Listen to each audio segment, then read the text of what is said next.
क्या आपकी या आपके किसी अजीज की उम्र 70 से ज्यादा है?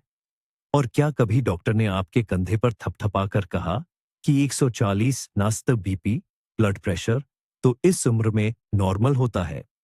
अगर हाँ, तो कृपया ये बात तुरंत भूल जाइए। इसे अपने दिमाग से निकाल दीजिए, क्योंकि आज हम आधुनिक कार्डियोलॉजी का सबसे खतरनाक, सबसे छलपूर्ण और दुर्भाग्यवश सबसे आम गलतफहमी या झूठ का पर्दाफाश करने जा रहे हैं। यह वो झूठ है जो हर दिन कितनी ही जिंदगियां सुले जाता है, लोगों की किस्मत बिगाड़ देता है और तंदुरुस्त बुजुर्गों को लाचार और अपाहिज बना देता है। आखिर तक हमारे साथ बने रहिए और आपको पता चलेगा कि बीपी मशीन पर जो आंकड़े आप बिल्कुल सुरक्षित समझते हैं, वो असल में आपके शरीर के ठीक बीच में रखा हुआ एक टाइम बम हो सकता है। और सबसे जरूरी बात, आप ये भी जानेंगे कि इस खतरे से कैसे बचना है।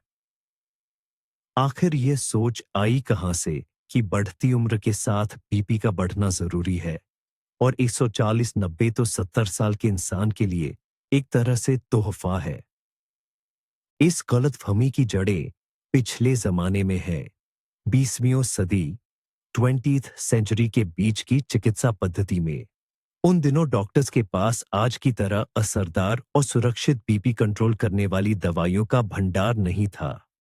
दवाइयां थीं, लेकिन उनके साइड इफेक्ट्स बहुत गंभीर होते थे, जिन्हें बुजुर्ग मरीजों के लिए सहना बहुत मुश्किल था। इसके साथ ही नसों के बुढ़ापे को समझने का विज्ञान भी तब अलग था। एक सिद्धांत, थ्योरी था कि उम्र के साथ हमारी नसें और धमनियां अनिवार्य रूप से सख्त, स्टिफ हो जाती है। माना जाता था कि इन कम लचीली नलियों से खून को जरूरी अंगों तक पहुंचाने के लिए दिल को ज्यादा जोर लगाना पड़ेगा, यानी ज्यादा बीपी बनाना पड़ेगा। इस तरह एक चक्र बन गया।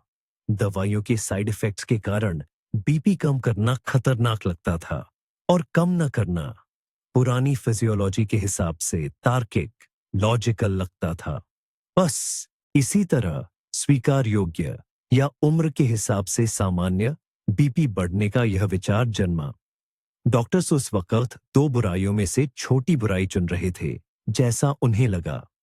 लेकिन चिकित्सा विज्ञान ठहरा हुआ नहीं है। जो चीज 50 साल पहले समझदारी और एहतियात थी, वो आज एक जानलेवा गलतफहमी बन चुकी है। तो चलिए सबसे जरूरी बात से शुरू करते हैं। ये जो 140/90, 140/90 का ब्लड प्रेशर होता है, ये नॉर्मल नहीं है भाई।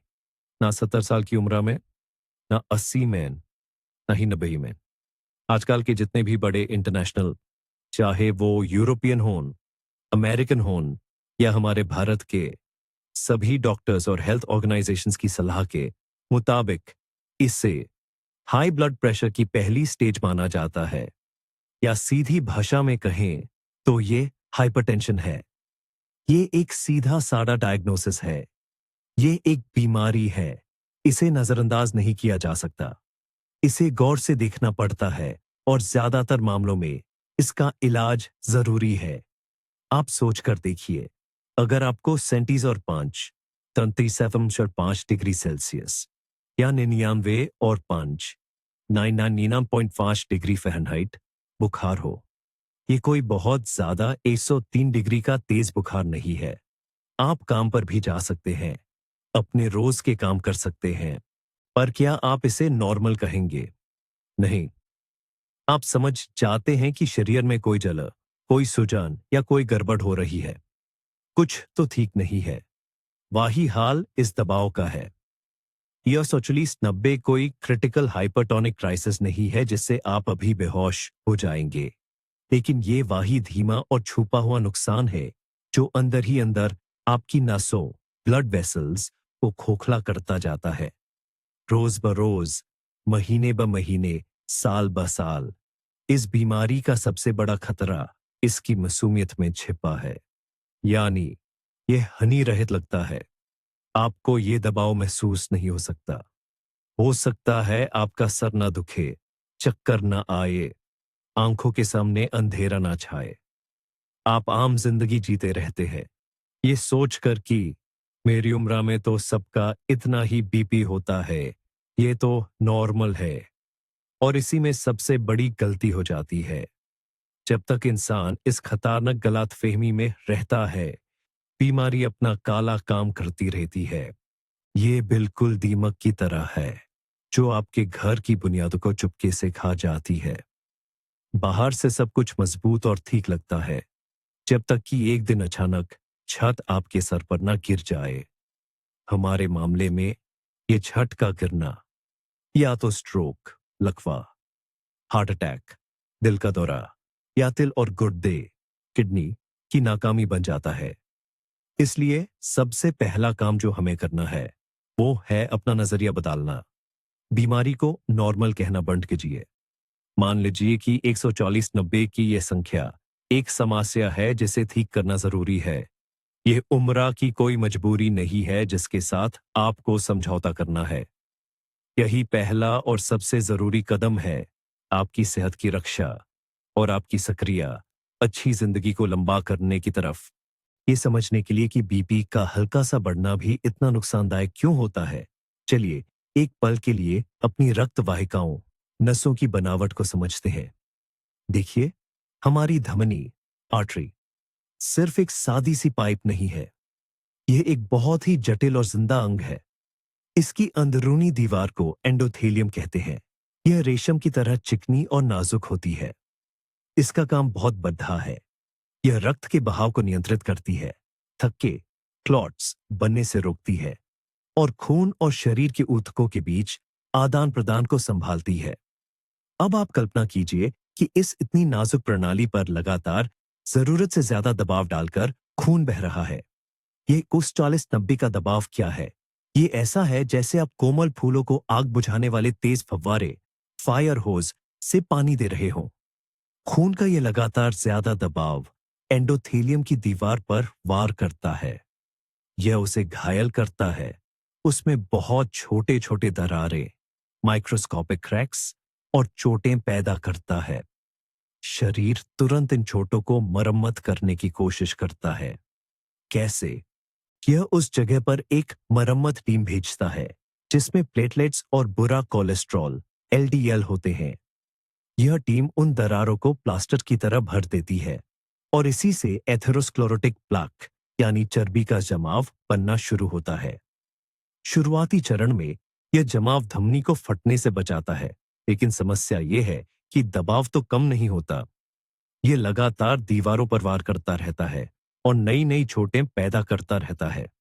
मरम्मत टीम बिना रुके काम करती है। यह प्लाक बढ़ता जाता है, जैसे गुफा में पत्थर की परतें स्टैलेग्माइट बन जाती हैं। धीरे धीरे यह जमाव नस का रास्ता तंग, नैरो कर देता है। खून अब उसमें से आसानी से बह नहीं पाता और जिस जगह पर यह लगातार निर्माण चल रहा है, वहां धमनी अपनी लचक खो देती है। वह नरम लचकदार नली की जगह एक पुरानी, सख्त और चटकने को तैयार प्लास्टिक की पाइप बन जाती है। और यह प्रक्रिया एक साथ आपके पूरे शरीर में हजारों नसों में चल रही होती है। आपके दिल में, दिमाग में, गुर्दों में और आंखों में। यही वह धीमी पर अटल आत्मविनाश, सेल्फ डिस्ट्रक्शन की प्रक्रिया है जो उस व्यक्ति के शरीर में होती है जिसका बीपी उम्र के हिसाब से सामान्य 140-90 पर बना रहता है। अब आइए जरा दिल की बात करते हैं। यह हमारे पूरे शरीर की रक्त संचार प्रणाली का मुख्य इंजन है और हाई बीपी का सबसे पहला शिकार यही बनता है। जब दिल को सिकुड़ी हुई सख्त नसों, ब्लड वेसल्स में से खून को धकेलना पड़ता है, तो उसे क्या करना पड़ता है? उसे बहुत ज्यादा जोर लगाना पड़ता है, बहुत तनाव से काम करना पड़ता है। आप कल्पना कीजिए कि आप टूथपेस्ट के गाढ़े पेस्ट को ट्यूब के एकदम पतले छेद से निकालने की कोशिश कर रहे हैं। आपको ट्यूब पर पूरी ताकत से दबाव डालना पड़ेगा, है ना? दिल के साथ भी ठीक ऐसा ही होता है। नसों में पड़े इस बड़े अवरोध, रेजिस्टेंस को पार करने के लिए दिल की जो मांसपेशी होती है, जिसे हम मायोकार्डियम कहते हैं, उसे सामान्य से कहीं ज्यादा जोर से सिकुड़ना, कॉन्ट्रैक्ट पड़ता है। दिल आखिर है तो एक मांसपेशी ही, और अगर आप किसी भी मांसपेशी पर लगातार बहुत ज्यादा दबाव या बोझ डालते रहें तो क्या होगा? मिसाल के तौर पर, अगर आप रोजाना बहुत भारी वजन उठाए, वह मांसपेशी मोटी होने लगेगी, उसका आकार बढ़ने लगेगा। इस प्रक्रिया को हाइपरट्रॉफी कहते हैं। देखने में शायद यह अच्छा लगे कि दिल मजबूत हो रहा है, लेकिन यह एक बहुत खतरनाक गलतफहमी है। दिल का ये मोटा होना, खास तौर पर बाएं वेंट्रिकल, लेफ्ट वेंट्रिकल के मायोकार्डियम का एक बीमारी वाली प्रक्रिया है। मांसपेशी तो बढ़ जाती है, मगर उसे मिलने वाला खून का सप्लाई, रक्त संचार उस तेजी से नहीं बढ़ पाता। कोरोनरी आर्टरीज, जो खुद दिल को पोषण देती है, वे बढ़ी हुई मांसपेशी को पर्याप्त खून और ऑक्सीजन नहीं दे पाती। नतीजतन दिल की कोशिकाओं में ऑक्सीजन की कमी होने लगती है, जिसे इस्कीमिया कहते हैं। ऊपर से यह मोटी हुई मांसपेशी सख्त रिजिड हो जाती है। यह ठीक से ढीली नहीं पड़ पाती, आराम नहीं कर पाती। इससे दिल में खून भरने की प्रक्रिया बिगड़ जाती है और अंत में यह एक बहुत ही गंभीर बीमारी में बदल जाता है, जिसे क्रोनिक हार्ट फेलियर, दिल की पुरानी विफलता कहते हैं। मरीज को सांस फूलने लगती है, पैरों में सूजन आती है, जल्दी थक जाता है, उसका दिल बस थक जाता है। यह एक थके हुए घोड़े की तरह घिस जाता है। यह सालों तक उस दबाव से जूझता रहा, जिसे किसी ने उम्र के हिसाब से सामान्य, एज रिलेटेड नॉर्मल प्रेशर बता दिया था। और एक समय ऐसा आता है जब इसकी ताकत, इसका संसाधन खत्म हो जाता है। ये हार्ट अटैक, दिल का दौरा के रूप में सामने आ सकता है, या फिर अचानक दिल का काम करना बंद कर देने के रूप में, सडन कार्डियक डेथ। यही है उस उम्र वाली बीपी के मिथक की कीमत।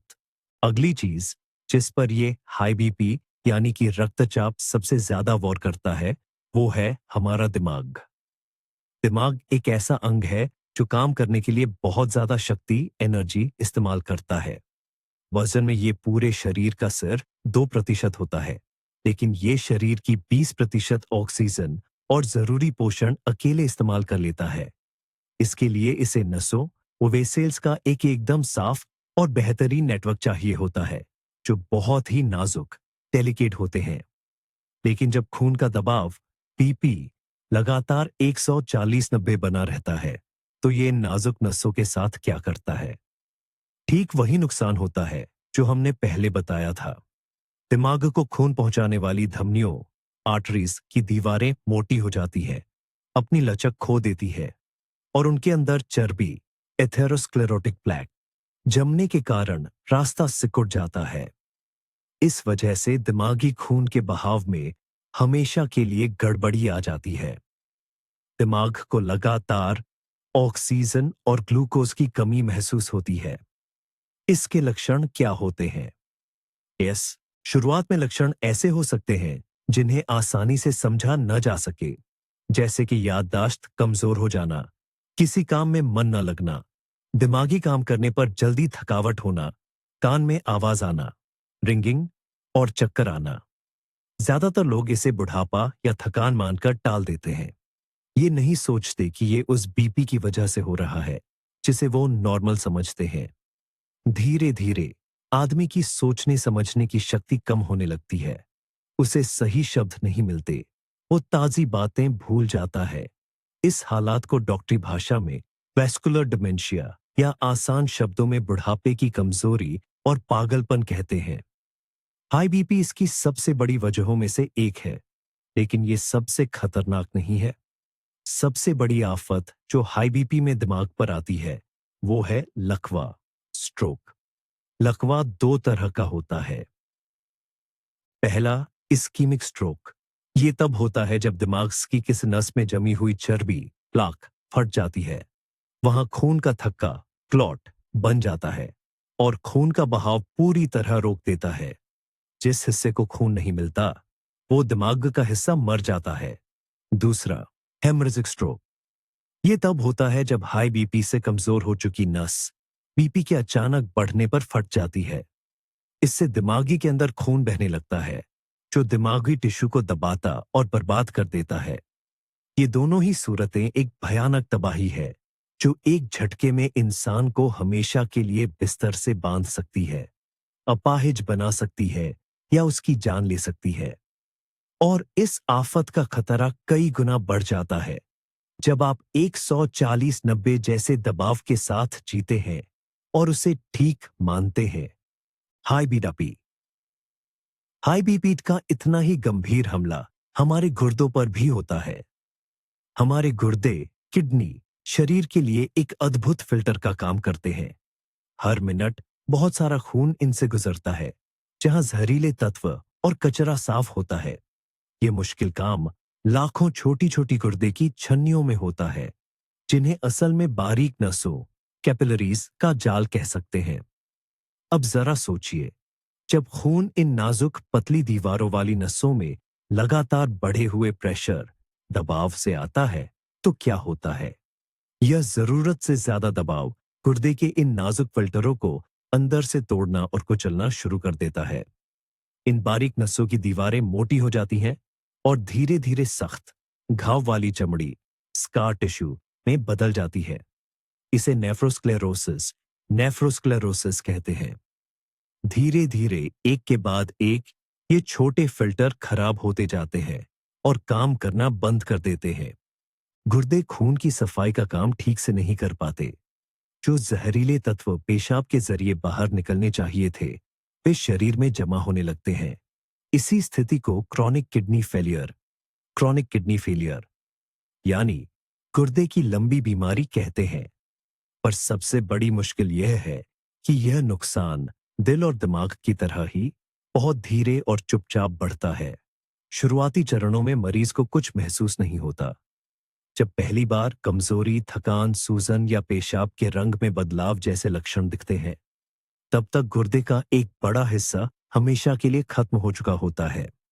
जब बीमारी आखिरी चरण में पहुंचती है, तो मरीज को बचाने का सिर्फ एक ही रास्ता बचता है, हेमोडायलिसिस। हेमोडायलिसिस ये खून को मशीन से साफ करने की प्रक्रिया है, जिससे व्यक्ति जीवन भर के लिए बंध जाता है। या फिर गुर्दा प्रत्यारोपण, किडनी ट्रांसप्लांट। यह बहुत ही दर्दनाक और कठिन स्थिति है। और सबसे दुख की बात यह है कि ज्यादातर मामलों में इसकी जड़ में वही लापरवाही से लिया गया हाई बीपी बढ़ होता है। लोग सालों तक 140 या 150 के दबाव के साथ घूमते हैं, यह सोचकर कि यह तो उम्र का तकाजा है, और उन्हें पता भी नहीं चलता कि वे धीरे धीरे अपने गुर्दों को मार रहे हैं। जब तक समस्या साफ दिखाई देती है, तब तक अक्सर बहुत देर हो चुकी होती है कि हम कुछ बड़ा बदलाव कर सकें। इसलिए बीपी पर नियंत्रण रखना सिर्फ दिल और दिमाग की सुरक्षा नहीं है, बल्कि यह बुढ़ापे तक आपके गुर्दों को स्वस्थ रखने का सबसे अहम तरीका भी है। अब हम आते हैं आंकड़ों और सबूत पर आधारित चिकित्सा विज्ञान की तरफ। यह जो धारणा है कि उम्र के साथ बीपी का बढ़ना स्वाभाविक है, इसे बड़े पैमाने पर हुए वैज्ञानिक शोधों के परिणामों ने पूरी तरह से गलत साबित कर दिया है। इनमें से एक सबसे खास शोध था, जिसे स्प्रिंट के नाम से जाना जाता है, जिसके नतीजे सन 2015 में प्रकाशित हुए थे। इसमें 50 साल से ज्यादा उम्र के दिल की बीमारियों का ज्यादा खतरा रखने वाले 9,000 से ज्यादा लोगों ने हिस्सा लिया। भाग लेने वालों को दो समूहों में बांटा गया। पहले समूह में डॉक्टरों का लक्ष्य था कि सिस्टोलिक यानी ऊपर वाला blood pressure 140 millimetre mercury mmHg तक रखा जाए। यह उस समय के पुराने मानकों के मुताबिक था, जबकि दूसरे समूह में लक्ष्य और भी प्रभावी था, बीपी को 120 से नीचे लाना। इसका मतलब है कि उनका इलाज बहुत सख्त और केंद्रित इंटेंसिव था। इस शोध को लगभग 5 साल तक चलाने की योजना थी, लेकिन इसे 3 साल में ही रोकना पड़ा। क्यों? क्योंकि नतीजे इतने हैरतअंगेज और साफ थे कि पहले समूह पर निगरानी रखना आगे जाकर अनएथिकल हो गया। पता चला कि जिस समूह में बीपी को 120 के स्तर पर सख्ती से नियंत्रित किया गया था, उस समूह में दिल के दौरे, स्ट्रोक, हार्ट फेलियर और दिल से जुड़ी मौतों की संख्या आम नियंत्रण वाले समूह की तुलना में पूरे 25% सा कम थी, और हर तरह की मौतों की कुल संख्या में 27% तक की कमी आई। इन आंकड़ों पर गौर कीजिए। सिर्फ दबाव को सख्त कंट्रोल में रखने से एक चौथाई 1/4 दुखदाई घटनाओं को रोका जा सका। इस शोध ने चिकित्सा जगत में एक तरह से धमाका कर दिया और इसके बाद सभी मौजूदा इलाज संबंधी दिशा निर्देशों को बदलना पड़ा। और सब इसने ये बात पूरी तरह से साबित कर दी, जितना बीपी कम होगा उतना अच्छा है। जाहिर है एक हद तक, लेकिन 140 का निशाना बनाना एक पुराना और खतरनाक तरीका है और ये बात खासकर बुजुर्गों पर भी लागू होती है। एस्प्रिंट शोध में 75 साल से ज्यादा उम्र के भी बहुत से लोग शामिल थे और इस उम्र समूह में भी बीपी कम रखने का फायदा उतना ही स्पष्ट और जरूरी था। तो आज के समय में रक्तचाप के सही लक्षित मान टारगेट वैल्यू क्या है? 70 साल या उससे ज्यादा उम्र के लोगों को अपना बीपी कितना रखना चाहिए? European society of cardiology ESC के 2018 के ताजा दिशा निर्देशों के अनुसार, जिसे अब दुनिया भर के विशेषज्ञ मानते हैं, सही तरीका यह है। यदि 65 से 80 वर्ष की आयु का कोई व्यक्ति उच्च रक्तचाप हाइपरटेंशन के लिए दवा ले रहा है, तो उसका सिस्टोलिक यानी ऊपर वाला बीपी 130 से 129 मिलीमीटर मरकरी एमएमएचजी के बीच होना चाहिए। यह भी तब है जब दवा आपको सूट कर रही हो, यानी 129 भी केवल अधिकतम स्वीकार्य सीमा है, न कि आपका आदर्श लक्ष्य। सबसे अच्छा तो यह होगा कि आप 130 से नीचे का आंकड़ा बनाए रखें। डायस्टोलिक यानी नीचे वाला बीपी 80 से कम होना चाहिए। इस हिसाब से ज्यादातर वरिष्ठ नागरिकों के लिए लक्षित बीपी 130/80, 130/80 या उससे नीचे है। अब इसकी तुलना उस पुरानी और भ्रामक सामान्य संख्या 140/90 से करके देखिए। अंतर बहुत ज्यादा है। टोबा सोसारिस ये केवल बीपी मशीन के स्केल पर 10-20 अंकों का फर्केस नहीं है।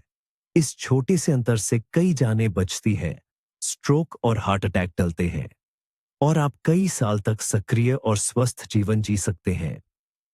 ये समझना जरूरी है कि ये लक्ष्य मन से नहीं बनाए गए हैं। ये दुनिया भर के लाखों मरीजों के आंकड़ों के विश्लेषण पर आधारित है। ये दशकों की वैज्ञानिक शोध का परिणाम है। आज इन प्रमाणों को नजरअंदाज करना ऐसा है जैसे एंटीबायोटिक दवाएं उपलब्ध होने पर भी किसी संक्रमण का इलाज झाड़ फूक से करना। चिकित्सा विज्ञान तेजी से आगे बढ़ रहा है और हमारा काम है इसकी प्रगति का लाभ उठाना।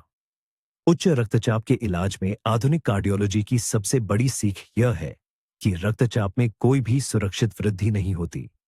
120/80 के आदर्श आंकड़े से जरा सा भी भटकना कुछ खतरे पैदा करता है।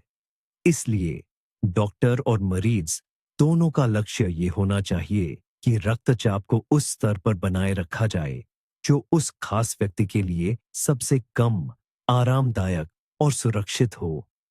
इस बात पर बहुत लोगों के मन में एक वाजिब सवाल उठ सकता है, क्या बुढ़ापे में इतना ज्यादा ब्लड प्रेशर कम करना खतरनाक तो नहीं है?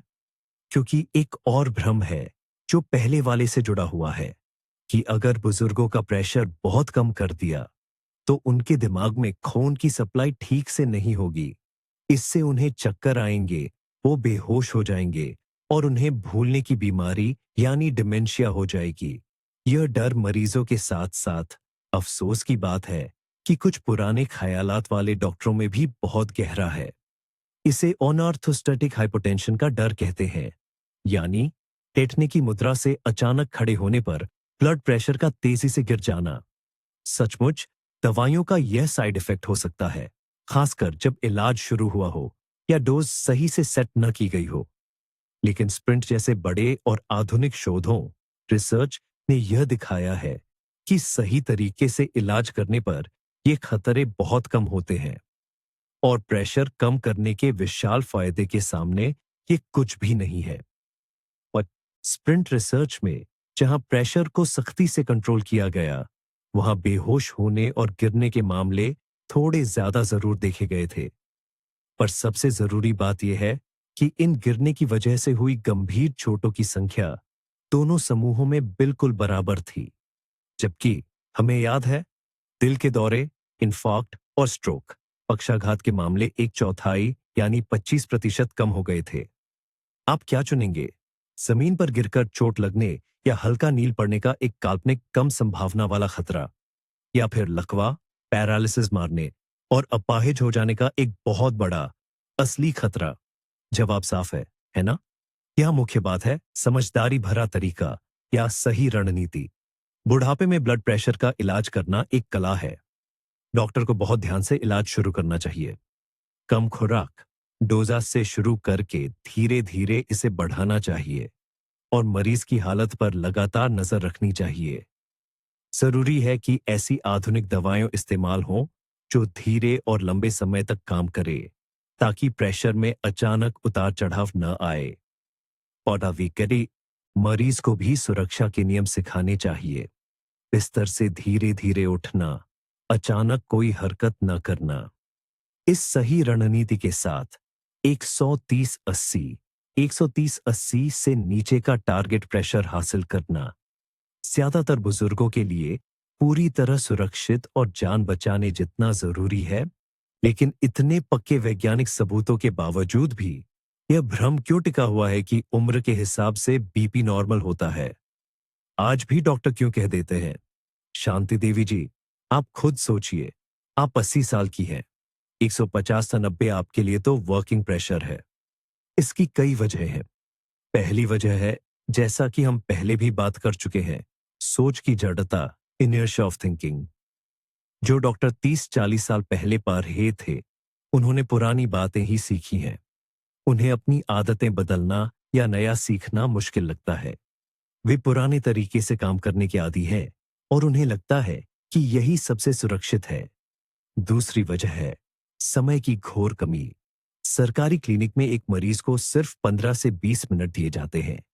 इतने कम समय में उन्हें सारी जांच करनी है, दवाई लिखनी है और ढेर सारे कागजी काम निपटाने हैं। डॉक्टर के पास इतना वक्त ही नहीं होता कि वह बुजुर्ग को तसल्ली से समझाए कि उन्हें बीपी क्यों घटाना है, दवाइयां कब और कैसे लेनी है और किन बातों पर ध्यान देना है। ऐसे में उम्र के हिसाब से नॉर्मल है जैसी घिसी पिटी बात कहकर मरीज को जल्दी फारिग कर देना ज्यादा आसान लगता है। यह जानबूझकर नहीं किया जाता, बल्कि यह हमारे सिस्टम की मजबूरी है। तीसरी वजह, खुद बुजुर्ग मरीजों की कुछ आदतें हैं। बहुत से लोग दवाइयों पर शक करते हैं। उन्हें केमिस्ट्री या केमिकल से डर लगता है। वे देसी नुस्खों में ज्यादा यकीन रखते हैं। वे डॉक्टर की सलाह ठीक से मानते नहीं हैं और जरा बेहतर महसूस होते ही दवाइयां खुद बंद कर देते हैं। ऐसा व्यवहार देखकर डॉक्टर भी निराश हो जाते हैं और सोचते हैं कि इससे अच्छा है कि मरीज 150 बीपी के साथ ही रहे, बजाय इसके कि वह कुछ भी न ले। और चौथी, जो सबसे जरूरी वजह है, वह है लोगों तक सही और साफ जानकारी का न पहुंचना। लोग स्वास्थ्य संबंधी ज्ञान बेकार के टीवी शो, इंटरनेट या सीरी पर खैडीढे पड़ोसियों से लेते हैं। इस शोरगुल में सुविधाजनक और मन को शांत करने वाले भ्रम पर यकीन करना आसान हो जाता है, क्योंकि ये मानना ज्यादा अच्छा लगता है कि आपका बीपी आपकी उम्र के हिसाब से नॉर्मल है, बजाय इसके कि आप ये स्वीकार करें कि आपको एक गंभीर लंबी बीमारी है जिसका जीवन भर इलाज कराना पड़ेगा। यही सारे कारण मिलकर उस खतरनाक गलतफहमी को हवा देते हैं कि उम्र के हिसाब से बीपी नॉर्मल हो सकता है। आइए एक और धारणा पर विचार करें, जिसे लोग अक्सर अपने उच्च रक्तदाब को सही ठहराने के लिए इस्तेमाल करते हैं। यह है कार्यकारी रक्तदाब, वर्किंग प्रेशर। यह क्या है? आमतौर पर इस शब्द से लोगों का मतलब उस बीपी स्तर से होता है जिस पर वे व्यक्तिगत रूप से स्वस्थ और ठीक महसूस करते हैं। जैसे कोई व्यक्ति कहता है, मेरा कार्यकारी रक्तदाब तो 150/90 है। जब यह इससे कम होता है तो मुझे कमजोरी और चक्कर आते हैं, लेकिन 150 पर मैं एकदम फुर्तीला रहता हूं। दोस्तों, उच्च रक्तदाब यानी हाइपरटेंशन का यह सबसे बड़ा और सबसे कपटी धोखा है। असल में हमारा शरीर अनुकूलन दास्तव एडेप्टेशन की अद्भुत क्षमता रखता है। यदि कोई व्यक्ति सालों तक ऊंचे रक्तदाब के साथ जीता है, तो उसकी रक्तवाहिकाएं और सबसे पहले दिमाग की नसें उस तेज रक्त के बहाव की आदी हो जाती है। दिमाग में रक्त प्रवाह को नियंत्रित करने वाली प्रणाली एक नए, गलत और रोगग्रस्त स्तर पर सेट हो जाती है। और जब हम दवाइयों की मदद से बीपी को सामान्य स्तर पर लाने लगते हैं, तो ये प्रणाली गड़बड़ कर देती है। दिमाग को लगता है कि उसे बहुत कम खून मिल रहा है और वह तुरंत कम रक्तदाब, हाइपोटेंशन के लक्षणों से इशारा देता है। कमजोरी, चक्कर आना और सुस्ती। व्यक्ति इससे गलत निष्कर्ष निकालता है, सामान्य बीपी मेरे लिए नहीं है, मुझे इससे तकलीफ होती है, और वह इलाज बंद कर देता है, अपने उसी आरामदायक उच्च बीपी पर वापस लौट आता है। लेकिन इस आरामदायक का क्या मतलब? यह आराम केवल आपके महसूस करने तक सीमित है, नसों के लिए नहीं। जब व्यक्ति 150 पर अच्छा महसूस कर रहा होता है, तो उसकी धमनियां, दिल, दिमाग और गुर्दे, किडनी दोगुनी रफ्तार से खराब होते रहते हैं। यह बिल्कुल ऐसा है जैसे आप एक कमरे में बैठे हैं जहां कार्बन मोनोऑक्साइड, जहरीली गैस की सांद्रता धीरे धीरे चुपके से बढ़ रही है। शुरू में आपको कुछ महसूस नहीं होगा, बल्कि आपको गर्मी और नींद भी आ सकती है, लेकिन अंततः ये मृत्यु का कारण बनेगा। इसलिए यदि रक्तदाब सामान्य से अधिक है, तो आधुनिक चिकित्सा पाउच में कार्यकारी रक्तदाब जैसा कोई शब्द मौजूद नहीं है। जो है वह है आदती तौर पर उच्च रक्तदाब, जिसके लिए शरीर ने अनुकूलन कर लिया है। और एक समझदार डॉक्टर का कार्य यह नहीं है कि वह इस हानिकारक आदत को अपना ले, बल्कि धीरे धीरे, बहुत ही सावधानी से शरीर को सामान्य दाब पर जीना फिर से सिखाया जाए। इस प्रक्रिया में कई हफ्ते या महीने लग सकते हैं, लेकिन मरीज का जीवन बचाने के लिए यह बिल्कुल अनिवार्य है। खास ध्यान हमें उन लोगों पर देना है जो बहुत ज्यादा बुजुर्ग हैं, यानी 80 या 85 साल से ऊपर के हैं। खासकर तब जब वे कमजोर हों, उन्हें कई अन्य बीमारियां भी हों और उन्हें कमजोरी का सिंड्रोम, यानी फ्रेजिलिटी सिंड्रोम हो।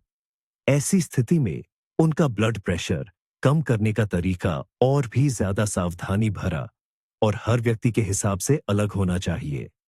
इस उम्र के मरीजों के लिए हमारे पास उतनी पक्की वैज्ञानिक जानकारी या शोध, रिसर्च नहीं है जितनी कि जवान लोगों के लिए होती है। बड़े अध्ययनों में अक्सर इन कमजोर बुजुर्गों को शामिल नहीं किया जाता, इसलिए डॉक्टर को संभावित फायदे और खतरे दोनों को बहुत ध्यान से तौलना पड़ता है। ऐसे बुजुर्ग का प्रेशर तेजी से कम करना सचमुच खतरनाक हो सकता है। इससे वे गिर सकते हैं, उनकी किडनी खराब हो सकती है, या दिमाग में रक्त संचार, ब्लड सर्कुलेशन की समस्या आ सकती है। लेकिन इसका यह मतलब बिल्कुल नहीं है कि 160 या 170 100 का प्रेशर उनके लिए सामान्य है। यह अभी भी खतरे का एक कारण है। बस इलाज के लक्ष्य थोड़े कम सख्त हो सकते हैं। उदाहरण के लिए 80 साल से ऊपर के किसी कमजोर मरीज के लिए सिस्टोलिक प्रेशर, यानी ऊपर वाला प्रेशर, 150 से नीचे रखना भी एक स्वीकार्य लक्ष्य हो सकता है। यहां मुख्य सिद्धांत यह है, कोई नुकसान न पहुंचाना।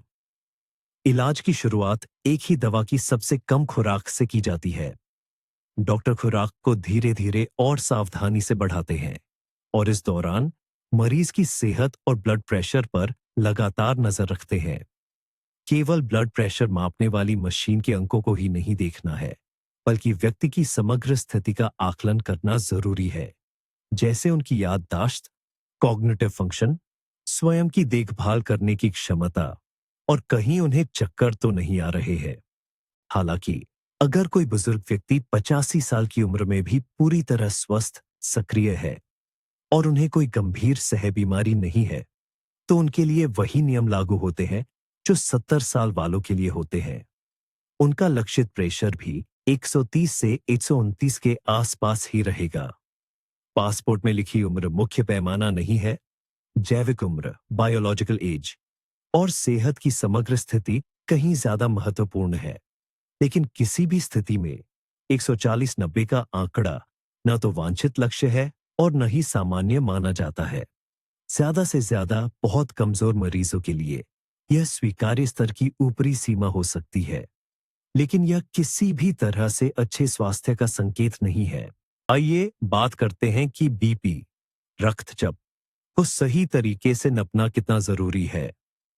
देखिए, ये हाई बीपी यानी हाइपरटेंशन की पहचान और उसके इलाज को नियंत्रित करने का मूल मंत्र है। अगर हम गलत तरीके से बीपी नपेंगे तो जो नंबर आएंगे वो गलत होंगे और उन गलत नंबर्स के आधार पर आप और आपके डॉक्टर दोनों ही गलत फैसले ले सकते हैं। इसके लिए कुछ बहुत ही सुनहरे नियम हैं। पहला नियम, बीपी हमेशा शांत माहौल में कम से कम 5 से 10 मिनट आराम करने के बाद ही नापा जाना चाहिए। याद रखिए, भारी व्यायाम, एक्सरसाइज, ज्यादा गुस्सा, किसी तरह का तनाव, स्ट्रेस या कॉफी पीने या सिगरेट पीने के तुरंत बाद कभी न नपें। इन सब से आपका बीपी नकारीब में ज्यादा दिख सकता है।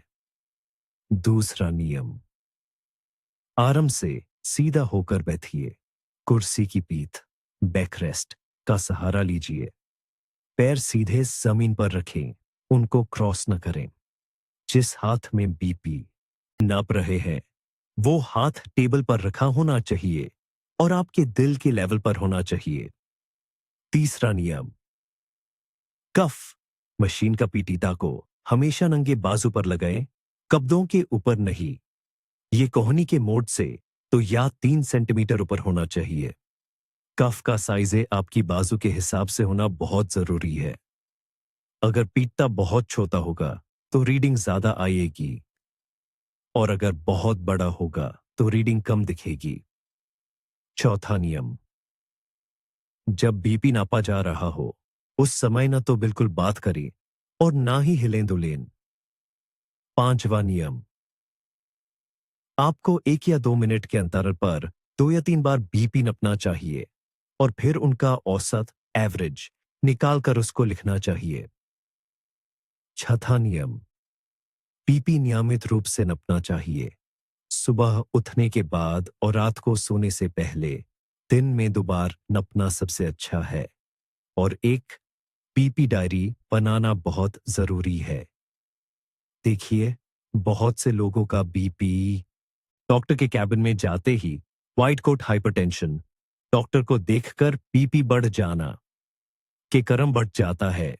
इसलिए इलाज के लिए डॉक्टर के पास की एक बार की रीडिंग नहीं बल्कि इस डायरी का डेटा सबसे ज्यादा कीमती जानकारी देता है। आजकल की ऑटोमेटिक बीपी मशीन बहुत ही भरोसेमंद और सही होती है, लेकिन तभी जब हम उनका इस्तेमाल ठीक से करें। कृपया अपने डॉक्टर या नर्स से पूछकर सीख लीजिए कि बीपी कैसे नापा जाता है और अपने घर की मशीन की जांच भी करवा लीजिए। आपका ये छोटा सा कदम आपके इलाज के तरीके को पूरी तरह बदल सकता है और आपको बड़ी गलतियों से बचा सकता है। तो क्या करें अगर आप या आपके करीबी लोगों का ब्लड प्रेशर, बीपी लगातार 140/90 या उससे ज्यादा आ रहा है? सबसे पहले घबराना बिल्कुल नहीं है, पर इस बात को नजरअंदाज भी मत कीजिए। इस सच को समझिए कि यह सिर्फ उम्र के साथ आने वाली चीज नहीं है। यह एक बीमारी का संकेत है जिसे तुरंत ध्यान देने की जरूरत है। दूसरा कदम है तुरंत किसी अच्छे डॉक्टर से अपॉइंटमेंट लेना, चाहे वह जनरल फिजिशियन हो या हार्ट स्पेशलिस्ट, कार्डियोलॉजिस्ट। और यहां सबसे जरूरी बात यह है कि आपको ऐसे विशेषज्ञ को ढूंढना है जो आज के मॉडर्न तरीकों से सोचता हो। अगर आपकी शिकायतों और बीपी डायरी में लिखे अंकों को देखकर डॉक्टर यह कहकर टाल देता है कि आपकी उम्र के लिए तो यह नॉर्मल है, तो आपको निश्चित रूप से दूसरे डॉक्टर की सलाह लेनी चाहिए। आपका पूरा अधिकार है कि आपको नए वैज्ञानिक डेटा पर आधारित सही और अच्छा इलाज मिले। डॉक्टर के पास जाने से पहले थोड़ी तैयारी करके जाइए। कम से कम 1 या 2 हफ्ते का बीपी डायरी, बीपी नोट करने की पुस्तिका जरूर साथ ले जाए। आप जो भी दवाइयां, विटामिन या कोई भी अन्य सप्लीमेंट्स ले रहे हैं उन सब की एक पूरी लिस्ट बना लें। डॉक्टर से पूछने के लिए अपने सवाल पहले से ही तैयार रखें। शर्माइए नहीं। पूछिए कि यह खास दवाई आपको क्यों दी जा रही है, इसके साइड इफेक्ट्स क्या हो सकते हैं और आपको अपना टारगेट बीपी कितने तक कम करना है। याद रखिए, आपका काम सिर्फ दवाई खाना नहीं है बल्कि इलाज की प्रक्रिया में सक्रिय रूप से हिस्सा लेना है। डॉक्टर शायद आपको कुछ और जांच भी लिखेंगे, जैसे कि ईसीजी, दिल की जांच, दिल का अल्ट्रासाउंड, इको, खून और पेशाब की जांच। यह इसलिए जरूरी है ताकि वह आपकी सेहत की पूरी तस्वीर समझ सके और आपके लिए सबसे सही और सुरक्षित इलाज चुन सके। हमेशा याद रखें, हाई बीपी का इलाज कोई स्प्रिंट, तेज दौड़ नहीं है। ये तो एक मैराथन, लंबी दौड़ है। ये जिंदगी भर चलने वाली प्रक्रिया है जिसमें सब्र, धैर्य और नियम, डिसिप्लिन की बहुत जरूरत है। लेकिन इस मैराथन का इनाम क्या है? इनाम है आपकी लंबी और स्वस्थ जिंदगी। आजकल उच्च रक्तचाप यानी हाई बीपी का इलाज सिर्फ दवाइयों तक ही सीमित नहीं है। गैर दवा वाले तरीके यानी जीवन शैली में बदलाव एक बहुत बड़ी और कभी-कभी तो निर्णायक भूमिका निभाते हैं। और ये बात बुढ़ापे में भी उतनी ही जरूरी है जितनी जवानी में। सबसे पहली चीज जिस पर आपको ध्यान देना है, वह है आपका खान-पान। उच्च रक्तचाप वाले मरीज का सबसे बड़ा दुश्मन है साधारण नमक। नमक में मौजूद सोडियम शरीर में पानी जमा करता है, जिससे रक्त का बहाव बढ़ जाता है और आपका बीपी ऊपर चला जाता है। बीपी के मरीज के लिए एक दिन में सिर्फ 5 ग्राम यानी लगभग एक छोटी चम्मच नमक की सलाह दी जाती है। याद रखें, इसमें वह नमक भी शामिल है जो आप ऊपर से डालते हैं और वह छिपा हुआ नमक भी जो तैयार चीजों में होता है, जैसे कि ब्रेड, पनीर, सॉस, अचार और डिब्बाबंद खाने में। इसलिए पैकेट पर लिखी जानकारी पढ़ना बहुत जरूरी है। कोशिश करें कि खाना घर पर ही बनाए और नमक की जगह जड़ी बूटियों या मसालों का उपयोग करें। दूसरी बात है वजन को सामान्य रखना। आपका हर एक अतिरिक्त किलोग्राम आपके दिल और नसों पर अनावश्यक बोझ डालता है। अगर आप अपने शुरुआती वजन का सिर्फ 5 से 10% भी कम कर लेते हैं, तो यह आपके रक्तचाप को काफी हद तक नीचे लाने में मदद कर सकता है। तीसरी चीज है उचित शारीरिक गतिविधि, एक्सरसाइज। इसका मतलब जिम में रिकॉर्ड बनाना नहीं है। बुजुर्गों के लिए मध्यम स्तर का नियमित व्यायाम सबसे अच्छा है, जैसे कि तेज चलना, तैराकी, स्विमिंग या डॉक्टर द्वारा बताई गई हल्की फुल्की कसरत। रोजाना 30 से 40 मिनट, हफ्ते में 5 बार काफी है। ये आपके दिल को मजबूत बनाता है, नसों को लचीला रखता है और वजन को नियंत्रित करने में भी सहायक है। चौथी और जरूरी बात है धूम्रपान, सिगरेट, बीड़ी पूरी तरह से छोड़ देना और शराब के सेवन को सीमित करना। निकोटीन नसों को सिकोड़ देता है और तुरंत बीपी बढ़ा देता है और बड़ी मात्रा में शराब भी हाई बीपी को बढ़ावा देती है। ये सभी उपाय सच में काम करते हैं। कभी-कभी बीमारी के शुरुआती चरणों में सिर्फ जीवन शैली में बदलाव से ही आप बिना दवाइयों के भी अपने रक्तचाप को सामान्य रख सकते हैं। लेकिन अगर आपको दवाइयां पहले से ही दी जा रही है, तो भी इन नियमों का पालन करना अनिवार्य है। ये नियम आपकी दवाइयों की प्रभावशीलता बढ़ाते हैं और उनकी खुराक कम करने में भी मदद करते हैं। अब बात करते हैं दवाइयों की। अक्सर बुजुर्ग लोग केमिकल वाली दवाइयों से और उनका आदी, हैबिचुअल बनने से बहुत घबराते हैं। यह डर एक बहुत बड़ा और खतरनाक भ्रम, गलतफहमी है। आजकल हाइपरटेंशन, उच्च रक्तचाप के इलाज के लिए जो दवाएं उपलब्ध हैं, वे कई सालों की गहन रिसर्च का नतीजा है। ये दवाएं बेहद असरदार हैं और अगर डॉक्टर इन्हें सही तरह से चुने, तो ये पूरी तरह से सुरक्षित होती हैं। ये दवाएं आपके लीवर, यकृत या किडनी, गुर्दे को खराब नहीं करती, बल्कि ये हाई ब्लड प्रेशर के विनाशकारी असर से उन्हें बचाती है। यह समझना जरूरी है कि ये दवाइयां आपको जीवन भर, पूरी उम्र लेनी पड़ती हैं। हाइपरटेंशन एक लंबी, क्रॉनिक बीमारी है। इसे जुकाम या बुखार की तरह सिर्फ एक कोर्स पूरा करके ठीक नहीं किया जा सकता। असल में ये दवाएं बीमारी की जड़ को ठीक नहीं करती, बल्कि इसके लक्षण यानी हाई ब्लड प्रेशर को नियंत्रित रखती है। जैसे ही आप दवा लेना छोड़ देते हैं, आपका ब्लड प्रेशर फिर से पहले वाले ऊंचे स्तर पर पहुंच जाता है और शरीर में नुकसान पहुंचाने की प्रक्रिया दोबारा शुरू हो जाती है। इसे कमजोर नजर वाले व्यक्ति के चश्मे जैसा समझिए। आप यह उम्मीद तो नहीं करते कि 1-2 महीने चश्मा पहनने से आपकी नजर हमेशा के लिए ठीक हो जाएगी, है ना? आप उसे रोज पहनते हैं ताकि ठीक से देख सके। ब्लड प्रेशर की गोलियां भी बिल्कुल वैसी ही हैं।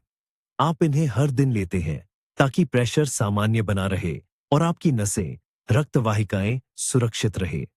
याद रखें, दवाइयां डॉक्टर के निर्देशानुसार रोजाना एक ही समय पर लेनी चाहिए और एक भी डोज मिस नहीं करनी है। आप खुद से न तो डोज बदल सकते हैं और न ही दवा बंद कर सकते हैं। भले ही आप एकदम ठीक महसूस कर रहे हो और मशीन पर आपका बीप नॉर्मल आ रहा हो, तब भी नहीं। नॉर्मल रीडिंग इस बात का सबूत है कि इलाज काम कर रहा है, न कि दवा बंद करने का कारण। आज हाइपरटेंशन के इलाज के लिए 5 मुख्य तरह की दवाएं उपलब्ध हैं। डॉक्टर इन्हें मिलाकर किसी भी मरीज के लिए एक असरदार इलाज का तरीका ढूंढ सकता है। अगर कोई दवा आपको साइड इफेक्ट्स, दुष्प्रभाव देती है, तो उसे बर्दाश्त न करे और न ही खुद से बंद करे। तुरंत अपने डॉक्टर को बताएं और वह आपको दूसरी दवा देगा। आज की आधुनिक फार्माकोलॉजी, दवा विज्ञान, इसमें बहुत ताकत है और आपके लिए सबसे अच्छा इलाज ढूंढना संभव भी है और जरूरी भी। आइए इन अंकों पर एक बार फिर ध्यान देते हैं। 130 और 90 का क्या मतलब है? सिस्टोलिक यानी ऊपर वाला ब्लड प्रेशर, 140, वह शक्ति है जिससे हमारा दिल सिकुड़ने के समय खून को धमनियों में भेजता है। और डायस्टोलिक यानी नीचे वाला ब्लड प्रेशर, 90, वह दबाव है जो दिल के दो धड़कनों के बीच आराम करने पर नसों में बना रहता है। लंबे समय तक यह माना जाता था कि बुजुर्गों के लिए सिर्फ सिस्टोलिक प्रेशर का बढ़ना ज्यादा खतरनाक है और डायस्टोलिक प्रेशर पर ज्यादा ध्यान देने की जरूरत नहीं है। लेकिन हाल ही के अध्ययन बताते हैं कि यह दोनों अंक अपने आप में भविष्य की भविष्यवाणी करने का महत्व रखते हैं। अगर इनमें से कोई भी अंक सामान्य सीमा से ऊपर जाता है, तो दिल और खून की नसों से संबंधित गंभीर बीमारियों का खतरा काफी बढ़ जाता है। एक स्थिति जो बहुत छलपूर्ण है, उसे आइसोलेटेड सिस्टोलिक हाइपरटेंशन कहते हैं।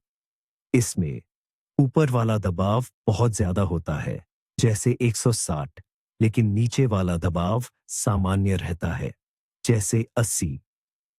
यह स्थिति विशेष रूप से बुजुर्गों में देखने को मिलती है और यह बड़ी धमनियों, खासकर महाधमनी, एओर्टा की अकड़न से जुड़ी हुई है।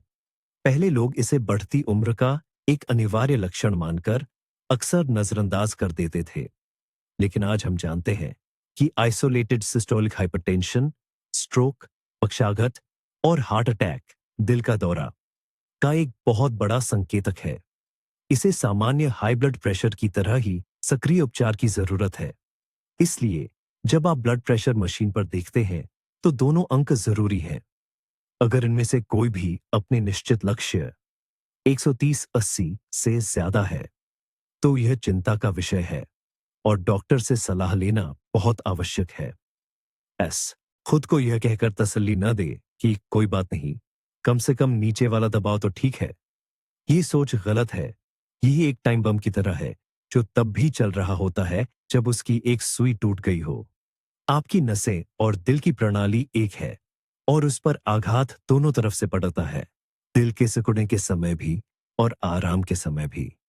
एक अंक के खतरे को कम आंकना एक घातक गलती हो सकती है, जिसका बहुत भारी नुकसान चुकाना पड़ सकता है। आइए इस समस्या के मानसिक पहलू को देखते हैं। ये बात कि बढ़ती उम्र में ब्लड प्रेशर तो बढ़ता ही है, ये झूठ इतना मीठा, इतना लुभावना क्यों लगता है? इसलिए क्योंकि यह हमें जिम्मेदारी से दूर रखता है। ये हमें एक भ्रम देता है कि सब हमारे कंट्रोल में है, जबकि असलियत में ऐसा नहीं होता।